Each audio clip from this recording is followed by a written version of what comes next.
ಈಗಾಗಲೇ ನಾನು ಎಲ್ಲ ಅಧಿಕಾರಿಗಳಿಗೂ ಮನವಿ ಮಾಡೋದು ಒಂದೇ, ತಾವು ಏನು ಕೆಲಸ ಮಾಡ್ತೀರಿ ಅದರಲ್ಲಿ ಕಾನೂನು ಅಡಿಯಲ್ಲಿ ಅಲ್ಲದೆ ಸ್ವಲ್ಪ ಪ್ರಾಮಾಣಿಕವಾಗಿ ಕೆಲಸ ಮಾಡೋದಿರ್ತದೆ. ಅದರಲ್ಲಿ ಈ ಸಂಬಂಧಪಟ್ಟ ಅಧಿಕಾರಿಗಳು ಈ ಒಂದು ನನ್ನ ಒಂದು ದೂರನ್ನು ಸ್ವೀಕರಿಸಿ ಪ್ರಾಮಾಣಿಕವಾಗಿ ಪರಿಗಣಿಸಿ ನಮಗೆ ನ್ಯಾಯ ದೊರಕಿಸಿಕೊಟ್ಟಿದ್ದಾರೆ. HR ನ್ಯೂಸ್ನ ವೀಕ್ಷಕರಿಗೆ ನಮಸ್ಕಾರ. ನಾನು ರಾಜು ಹೊಸಕೋಟೆ. ವೀಕ್ಷಕರೇ, ಹೊಸಕೋಟೆ ತಾಲೂಕಿನ ಜಡಿಗೇನಹಳ್ಳಿ ಹೋಬಳಿಯ ದೊಡ್ಡನಲ್ಲೂರಹಳ್ಳಿ ಗ್ರಾಮದ ಸರ್ವೆ ನಂಬರ್ 10ರ ಸರ್ಕಾರಿ ಜಮೀನು ಒತ್ತುವರಿ ಹೋರಾಟ ಪ್ರತಿಭಟನೆ.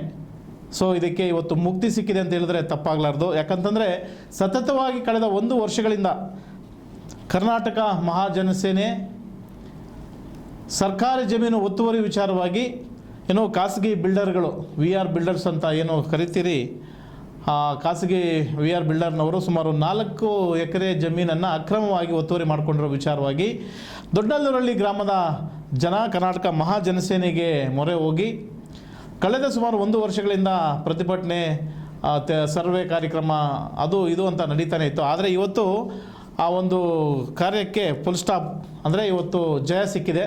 ಯಾಕಂತಂದರೆ ಹೊಸಕೋಟೆ ತಾಲೂಕು ದಂಡಾಧಿಕಾರಿಗಳಾದಂಥ ಸೋಮಶೇಖರ್ ಅವರ ಆದೇಶದ ಮೇಲೆಗೆ ಇವತ್ತು ಒತ್ತುವರಿ ಕಾರ್ಯಕ್ರಮವನ್ನು ಹಮ್ಮಿಕೊಳ್ಳಲಾಗಿತ್ತು.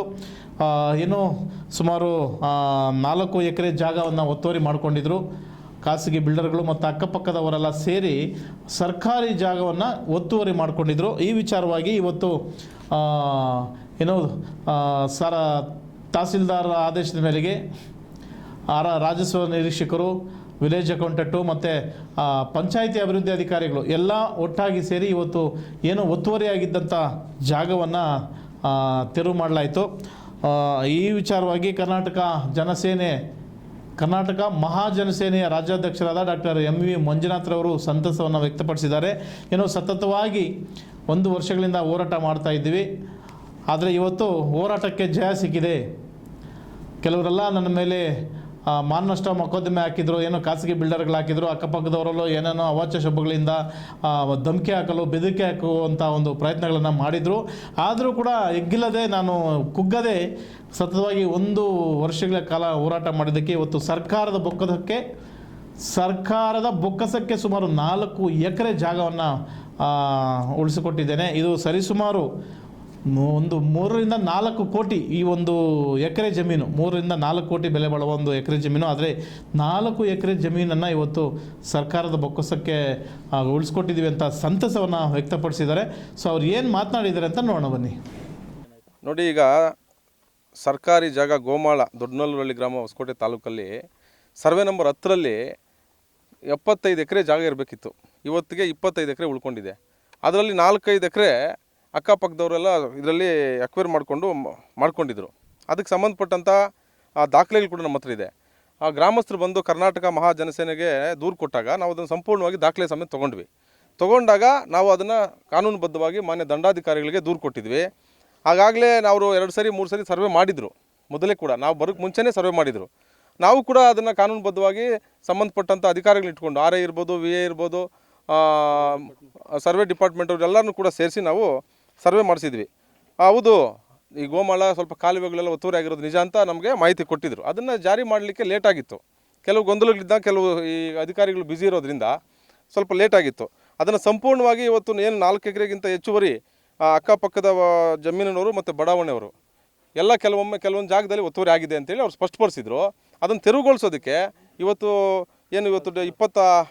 28ನೇ ತಾರೀಕು ಆದೇಶ ಮಾಡಿದರು. ಸಂಬಂಧಪಟ್ಟಂಥ ಇಲಾಖೆಯವರು RI ಇರ್ಬೋದು, VA ಇರ್ಬೋದು, ಸರ್ವೆ ಡಿಪಾರ್ಟ್ಮೆಂಟ್ ಅವ್ರು ಇರ್ಬೋದು, ಆಮೇಲೆ ಪಂಚಾಯಿತಿ PDO ಇರ್ಬೋದು, ಅವರೆಲ್ಲ ಬಂದು ಇವತ್ತು ಮಾಜರ್ಗೆ ಸಂಬಂಧ ಮಾಡಿದ್ದಾರೆ. ಈಗ ಆಲ್ರೆಡಿ ತೆರವು ಕಾರ್ಯ ನಡೀತಾ ಇದೆ. 3 JCBಗಳು ಕೆಲಸ ಮಾಡ್ತಾ ಇದ್ದಾರೆ. ಗ್ರಾಮಸ್ಥರು ಎಲ್ಲರೂ ಕೂಡ ಇದ್ದಾರೆ. ಇದರಲ್ಲಿ ಪ್ರಮುಖವಾಗಿ ನಾವೆಲ್ಲ ಕೂಡ ಏನು ಕಾನೂನುಬದ್ಧವಾಗಿ ಏನು ಕೆಲಸ ಮಾಡೋಕ್ಕೆ ಸಾಧ್ಯನೋ ಅದನ್ನು ನಾವು ಮಾಡಿದ್ದೀವಿ. ಅದೇ ರೀತಿಯಾಗಿ ಇವತ್ತು ಸಂಪೂರ್ಣವಾಗಿ ಇವತ್ತು ಏನು ತೆರವುಗೊಳಿಸೋ ಕಾರ್ಯಕ್ರಮದಲ್ಲಿ ನಾವು ಅಧಿಕಾರಿಗಳು ಕೂಡ ನಮ್ಮ ಜೊತೆ ಪ್ರಾಮಾಣಿಕವಾಗಿ ಕೆಲಸ ಮಾಡಿ ಇವತ್ತು ನ್ಯಾಯ ಕೊಡಿಸಿದ್ದಾರೆ. ನಮ್ಮ ಕರ್ನಾಟಕ ಮಹಾಜನಸೇನೆ ಇಷ್ಟು ದಿವಸ ಹೋರಾಟ ಮಾಡಿದ್ದೀವಿ. ಇವತ್ತು ನಮಗೆ ಒಂದು 4 ಎಕರೆ ಜಾಗ ಯಾರು ಒತ್ತುವರಿ ಮಾಡಿದ್ರು ಅನ್ನೋದಕ್ಕಿಂತ ಹೆಚ್ಚಾಗಿ ಸರ್ಕಾರಿ ಬೊಕ್ಕಸಕ್ಕೆ ನಾವು 4 ಎಕರೆ ಉಳಿಸಿದ್ದೀವಿ ಅನ್ನೋ ತೃಪ್ತಿ ನಮಗಿದೆ. ಹಾಗಾಗಿ ಮುಂದಿನ ದಿನಗಳಲ್ಲಿ ಇದು ಯಾವುದೇ ಬಿಲ್ಡರ್ಸು ಮಾಡಬಾರ್ದು, ಯಾವುದೇ ಅಕ್ಕಪಕ್ಕದ ಜಾಗದವರು ಕೂಡ ಮಾಡಬಾರ್ದು. ಸರ್ಕಾರಿ ಜಾಗ ಸರ್ಕಾರಕ್ಕೆ ಉಳಿಸ್ಕೊಳ್ಳಿ. ಮುಂದಿನ ಜನ್ರೇಷನ್ಗೆ ಯಾವುದೊಂದು ಮನೆಗೋ ಆಶ್ರಯ ಯೋಜನೆಗೋ ಯಾವುದಕ್ಕೋ ಒಂದಕ್ಕೆ ಬಳಸ್ಕೊಳ್ಳೋದಕ್ಕೆ ಆಗುತ್ತೆ. ಸರ್ಕಾರಿ ಜಾಗ ಒಂದು ಖಜಾನೆ ಇದ್ದಂಗೆ, ಕೂಡಿಟ್ಟಿಟ್ಕೊಂಡ್ರೆ ನಾಳಿನ ದಿವಸ ಬಡವ ಬಗ್ಗರಿಗೆ ಕೊಡುವಂಥ ಕೆಲಸ ಮಾಡ್ಬೋದು. ಈಗಾಗಲೇ ನಾನು ಎಲ್ಲ ಅಧಿಕಾರಿಗಳಿಗೂ ಮನವಿ ಮಾಡೋದು ಒಂದೇ, ತಾವು ಏನು ಕೆಲಸ ಮಾಡ್ತೀರಿ ಅದರಲ್ಲಿ ಕಾನೂನು ಅಡಿಯಲ್ಲಿ ಅಲ್ಲದೆ ಸ್ವಲ್ಪ ಪ್ರಾಮಾಣಿಕವಾಗಿ ಕೆಲಸ ಮಾಡೋದಿರ್ತದೆ. ಅದರಲ್ಲಿ ಈ ಸಂಬಂಧಪಟ್ಟ ಅಧಿಕಾರಿಗಳು ಈ ಒಂದು ನನ್ನ ಒಂದು ದೂರನ್ನು ಸ್ವೀಕರಿಸಿ ಪ್ರಾಮಾಣಿಕವಾಗಿ ಪರಿಗಣಿಸಿ ನಮಗೆ ನ್ಯಾಯ ದೊರಕಿಸ್ಕೊಟ್ಟಿದ್ದಾರೆ. ಅವ್ರಿಗೆ ನಮ್ಮ ಸಂಘಟನೆ ಕಡೆಯಿಂದ ಹಾಗೂ ಈ ಗ್ರಾಮಸ್ಥರ ಕಡೆಯಿಂದ ತುಂಬ ಧನ್ಯವಾದಗಳನ್ನ ಹೇಳ್ತೀವಿ. ಅದೇ ರೀತಿಯಾಗಿ ನಾವು ಯಾವುದೇ ಒಂದು ಬಡಾವಣೆ ವಿರುದ್ಧ ಅಲ್ಲ, ಯಾವುದೇ ಅಕ್ಕಪಕ್ಕ ರೈತರ ವಿರುದ್ಧ ಅಲ್ಲ, ನಾವು ನ್ಯಾಯದ ಪರವಾಗಿ ಕೆಲಸ ಮಾಡಿದ್ದೀವಿ. ಅವರು ಕೂಡ ಎಲ್ಲೆಲ್ಲಿ ನಾವು ಪಾಯಿಂಟ್ ತೋರಿಸಿದ್ದೀರಿ, ಸಂಬಂಧಪಟ್ಟ ಅಧಿಕಾರಿಗಳು ತೋರಿಸಿದ್ದಾರೆ, ಅದಕ್ಕೆ ಬಡಾವಣೆಯವರು ಕೂಡ ಸಂಪೂರ್ಣವಾಗಿ ಬೆಂಬಲ ಕೊಟ್ಟು ಅವರೇ ನಿಂತು ಈ ಒಂದು ತೆರವು ಕಾರ್ಯದಲ್ಲಿ ಭಾಗಿಯಾಗಿದ್ದಾರೆ. ಅವರು ಕೂಡ ಮನಸ್ಫೂರ್ತಿಯಾಗಿ ಇಲ್ಲಿ ಏನೇ ಇದ್ರೂ ಕೂಡ ನಾವು ಯಾವುದು ತೊಗೊಂಡಿಲ್ಲ, ಅಕಸ್ಮಾತ್ ನಾವೇನಾದರೂ ತೊಗೊಂಡಿರೋದು ನಿಮ್ಮ ಗಮನಕ್ಕೆ ಬಂದರೆ ನೀವು ಅದನ್ನು ನಾವು ಬಿಟ್ಕೊಡೋಕ್ಕೆ ಸಿದ್ಧ ಇದ್ದೀವಿ, ನೀವು ಏನೇ ಕಾನೂನು ಕ್ರಮ ತೊಗೊಂಡ್ರು ಕೂಡ ನಾವು ಅದಕ್ಕೆ ಭದ್ರಾಗಿದ್ದೀವಿ ಅಂತ ಅವರು ಕೂಡ ಮಾಹಿತಿ ಕೊಟ್ಟಿದ್ದಾರೆ. ಈಗ ನೋಡಿ, ಈಗ ನಾನು ಈಗಾಗಲೇ 12 ಪಾಯಿಂಟ್ಸನ್ನು ನಾವು ತೋರಿಸಿದ್ವಿ. 12ರಲ್ಲಿ ಸುಮಾರು 6 ಪಾಯಿಂಟ್ಸು ಅದು ಯೂಸ್ ಮಾಡಿಲ್ಲ, ಅವರು ಹಂಗೆ ಇದ್ದಾವೆ. ಅದನ್ನು ಗ್ರಾಮಸ್ಥರು ಅದನ್ನು ಗುರುತಿಸಿ ಈಗ ಅದನ್ನು ಚೆಕ್ಬಂದಿ ಮಾಡೋ ಮುಖಾಂತರ ಅದನ್ನು ಗ್ರಾಮಸ್ಥರು ತಗೊಳ್ತಾರೆ. ಇದನ್ನು 6 ಪಾಯಿಂಟ್ಸ್ ಏನಿದೆ ಅದು ಕೆಲವು ಈ ರಾಜಕಾಲುವೆಗಳು, ಕೆಲವು ಗೋಮಾಳ ಜಾಗಗಳನ್ನ ಪಾರ್ಕ್ಗಳು ಮಾಡಿದ್ರು, ಅವರು ಕೂಡ ಸೈಟ್ಗೆ ಯಾವುದಕ್ಕೂ ಬಳಸ್ಕೊಂಡಿರಲಿಲ್ಲ. ಅದನ್ನು ಈಗ ಅವರು ಬಿಟ್ಕೊಡೋಕ್ಕೆ ಸಿದ್ಧ ಇದ್ದಾರೆ.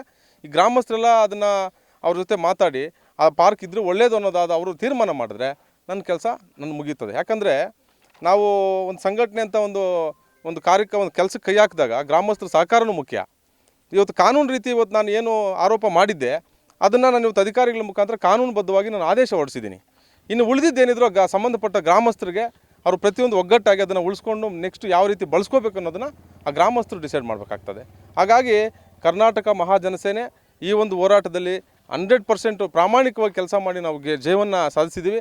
ಅದೇ ರೀತಿಯಾಗಿ ಮುಂದಿನ ದಿನಗಳಲ್ಲೂ ಕೂಡ ಬೇರೆ ಈ ರೀತಿ ಯಾವುದೇ ಬಡಾವಣೆ ಇರ್ಬೋದು, ಯಾವುದೇ ಒಂದು ಸರ್ಕಾರಿ ಒತ್ತುವರಿ ಯಾವುದೇ ಯಾರು ಅಧಿಕಾರಿಗಳು ಮಾಡಿದ್ರು ಸರಿ, ಯಾವುದೇ ರಾಜಕಾರಣಿಗಳು ಮಾಡಿದ್ರು ಸರಿ, ನಾವು ಪ್ರಾಮಾಣಿಕವಾಗಿ ಅದಕ್ಕೆ ಮುನ್ನೆಜ್ಜೆ ಹಾಕಿ ಸರ್ಕಾರಿ ಜಾಗವನ್ನು ಸರ್ಕಾರಕ್ಕೆ ಉಳಿಸೋದ್ರಲ್ಲಿ ನಾವು ಎರಡನೇ ಮಾತೇ ಇಲ್ಲ, ಪ್ರಾಮಾಣಿಕವಾಗಿ ಕೆಲಸ ಮಾಡ್ತೀವಿ.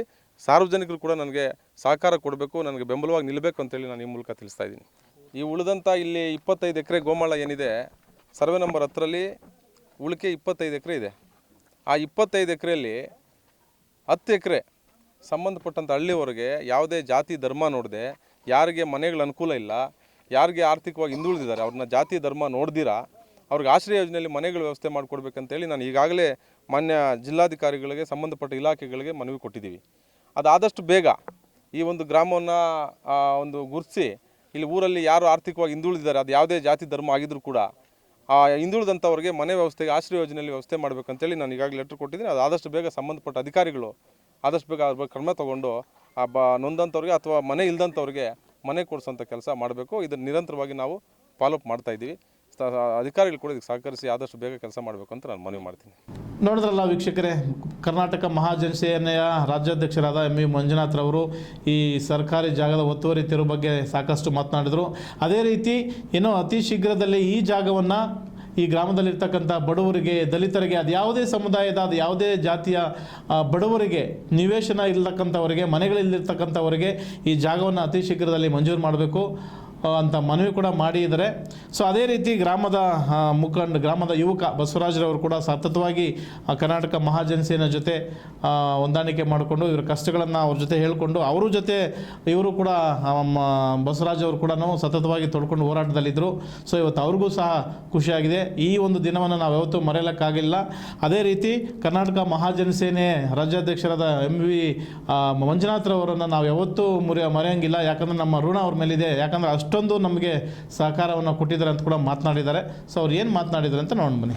ಇವತ್ತಿನ ದಿನ ಏನಂದರೆ ಒಂದು ದೊಡ್ಡನಲ್ಲೂರು ಹಳ್ಳಿಯಲ್ಲಿ ಇವತ್ತಿನ ದಿನ ಸುವರ್ಣ ಅವಕಾಶ ಸಿಕ್ಕಿದೆ ನಮಗೆ. ಹೇಳ್ಬೇಕಂದ್ರೆ 40-50 ವರ್ಷಗಳಿಂದ ಹಿಂದುಳಿದಂಥ ಜನಾಂಗದಲ್ಲಿ ಇದ್ಕೊಂಡು ನಮಗೆ ಸರ್ಕಾರಿ ಸವಲತ್ತುಗಳನ್ನ ಯಾರೂ ಪಡ್ಕೊಳ್ಳೋಕ್ಕೆ ಆಗಲಿಲ್ಲ. ನಾವು ಆ್ಯಕ್ಚುಲಿ ಹೇಳ್ಬೇಕಂದ್ರೆ ಇವತ್ತಿನ ದಿನ ನಾವು ಪ್ರಪ್ರಥಮವಾಗಿ ಹೇಳ್ಬೇಕಂದ್ರೆ ತುಂಬ ಧನ್ಯವಾದಗಳು ಹೇಳಬೇಕಾಗುತ್ತೆ. ಯಾರಿಗೆ? ಮಹಾಜನಸೇನೆ ಮಂಜುನಾಥಣ್ಣವ್ರಿಗೆ ನಾವು ನಮ್ಮ ಗ್ರಾಮಸ್ಥರು ಯಾವಾಗಲೂ ಅವ್ರಿಗೆ ಋಣಿಯಾಗಿರ್ತೀವಿ. ಯಾಕಂದರೆ ಅವ್ರ ಸೇವೆಯಿಂದನೇ ನಾವು ಇವತ್ತು ಇದೊಂದು ಜಯ ನಮ್ಗೆ ಸಿಕ್ಕಿದೆ. 100% ನಮ್ಗೆ ಜಯ ಸಿಕ್ಕಿದೆ. ಮತ್ತು ನಮ್ಮ ಜನಾಂಗನ ಇವತ್ತು ತಾಲೂಕು ಮಟ್ಟದಲ್ಲಿ ಗುರುತಿಸ್ಬೇಕಂದ್ರೆ ಅವರೇ ಕಾರಣ. ನಾವು ಇದರಲ್ಲಿ ಬಹುತೇಕವಾಗಿ ನಮಗೆ ಏನು ನಮ್ಮ ಸೆಕ್ರೆಟ್ರಿ ಆಗಿರ್ಬೋದು ಸಿದ್ದೇಶ್ ಅವರು, ಮತ್ತು ನಮ್ಮ RI ಮೇಡಮ್ ಲಕ್ಷ್ಮೀ ಮೇಡಮ್ನವ್ರು ಆಗಿರ್ಬೋದು, ಮತ್ತು ನಮ್ಮ ತಾಲೂಕು ದಂಡಾಧಿಕಾರಿಗಳಾಗಿರ್ತಕ್ಕಂಥ ಸೋಮಶೇಖರ್ ಸರ್ ಆಗಿರ್ಬೋದು, ಪೂರ್ಣ ಬೆಂಬಲ ಕೊಟ್ಟು ಇವತ್ತು ನಮಗೆ ಒತ್ತುವರಿಗೆ ಆದೇಶ ಮಾಡಿದ್ದಾರೆ. ಮುಂದಿನ ದಿನಗಳಲ್ಲಿ ಇದನ್ನ ಆಶ್ರಯಕ್ಕೆ ಇನ್ನೊಂದು ಅನುಕೂಲ ಮಾಡಿಕೊಡ್ತಾರೆ ಅಂತ ಹೇಳಿ ಭರವಸೆನೂ ಕೊಟ್ಟಿದ್ದಾರೆ. ಆದರೂ ಸಹ ನಾವು ಇವಾಗ ಕೇಳ್ಕೊಳ್ಳೋದೇನೆಂದರೆ ಮುಂದಿನ ದಿನಗಳಲ್ಲಿ ಈಗ ಏನು ಉಳಿಕೆ ಆಗಿದೆಯೋ ಈ ಜಾಗವನ್ನು ಬಡಬಗ್ಗರಿಗೆ ದೊಡ್ಡನಲ್ಲೂರಳ್ಳಿ ಗ್ರಾಮದಾಗಿಂದ ಇರ್ತಕ್ಕಂಥ ಜಾಸ್ತಿ ಜನ ಬಡ ಕುಟುಂಬಗಳಿದೆ, ಅವ್ರಿಗೂ ಒಂದು ಆಶ್ರಯ ಯೋಜನೆ ಮಾಡಿಕೊಟ್ಟು ಅನುಕೂಲ ಮಾಡಿಕೊಡ್ಲಿ ಅಂತ ಹೇಳ್ಬಿಟ್ಟು ನಾನು ಸಾಹೇಬ್ರಿಗೆ ಒಂದು ಮನವಿ ಮಾಡ್ಕೊಳ್ತಾ ಇದ್ದೀನಿ. ಹೃತ್ಪೂರ್ವಕವಾಗಿ ಅವ್ರಿಗೆ ನಮ್ಮ ದೊಡ್ಡನಲ್ಲೂರಳ್ಳಿ ಗ್ರಾಮದ ಪರವಾಗಿ ಮತ್ತು ಮಹಾಜನ ಸೇನೆ ಮಂಜುನಾಥ ಅಣ್ಣವ್ರ ಪರವಾಗಿ ಮತ್ತು ಸಂಘಟನೆ ಪರವಾಗಿ ಸೋಮಶೇಖರ್ ಸರ್ ಅವರಿಗೆ ನಾವು ಋಣಿಯಾಗಿರ್ತೀವಿ ಅಂತ ಹೇಳ್ಬಿಟ್ಟು ನಾನು ಇವತ್ತು ನಮ್ಮ ತಾಲೂಕು ತಹಸೀಲ್ದಾರ್ ಅವರಿಗೆ ಒಂದು ಮನವಿ ಮಾಡ್ತಾ ಇದ್ದೀನಿ. ನೋಡಿದ್ರಲ್ಲ ವೀಕ್ಷಕರೇ, ಸತತವಾಗಿ ಕಳೆದ 1 ವರ್ಷಗಳಿಂದ ಏನೋ ಸರ್ಕಾರಿ ಜಾಗ ಒತ್ತುವರಿ ಪ್ರಭಾವಿಗಳು ಏನು ಒತ್ತುವರಿ ಮಾಡಿಕೊಂಡಿದ್ರು ಆ ಜಾಗವನ್ನು ಗ್ರಾಮಸ್ಥರ ಸಹಕಾರ ಮತ್ತು ಸಂಘಟನೆಗಳ ಒಂದು ಹೊಂದಾಣಿಕೆಯಿಂದ ಇವತ್ತು ಸಂಬಂಧಪಟ್ಟಂಥ ಅಧಿಕಾರಿ ಇಲಾಖೆಗಳು ಶ್ರಮಪಟ್ಟು ಇವತ್ತು ಸರ್ಕಾರಕ್ಕೆ ಈ ಒಂದು 4 ಎಕರೆ ಜಾಗವನ್ನು ಉಳಿಸ್ಕೊಟ್ಟಿದ್ದಾರೆ.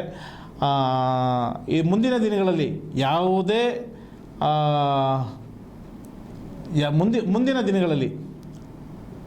ಮುಂದಿನ ದಿನಗಳಲ್ಲಿ ಯಾರೇ ಪ್ರಭಾವಿಗಳಾಗಲಿ ರಾಜಕಾರಣಿಗಳಾಗಲಿ ಮುಖಂಡರುಗಳಾಗಲಿ ಸರ್ಕಾರಿ ಜಮೀನನ್ನು ಒತ್ತುವರಿ ಮಾಡಿಕೊಂಡಿರೋದು ನಮ್ಮ ದೂರುಗಳು ನಮ್ಮ ಗಮನಕ್ಕೆ ಬಂದರೆ ನಮಗೇನಾದರೂ ಯಾರಾದರೂ ದೂರು ಕೊಟ್ಟರೆ ಅದು ಕೂಡ ನಾನು ನಿರಂತರವಾಗಿ ಹೋರಾಟ ಮಾಡ್ತೀವಿ ಅಂತ ಕೂಡ ಹೇಳಿದ್ದಾರೆ. ನೋಡೋಣ ಮುಂದೆ ಹೊಸಕೋಟೆ ತಾಲೂಕಿನಲ್ಲಿರ್ತಕ್ಕಂಥ ಸರ್ಕಾರಿ ಜಮೀನುಗಳನ್ನು ಈ ಸಂಘಟನೆಗಳವರು ಮತ್ತೆ ಉಳಿಸಿಕೊಡ್ತಾರಾ ಅಂತ ಕಾದು ನೋಡೋಣ ಅಂತ ಹೇಳ್ತಾ ಒಂದು ಮುಂದಿನ ಸುದ್ದಿಯನ್ನು ನೋಡೋಣ.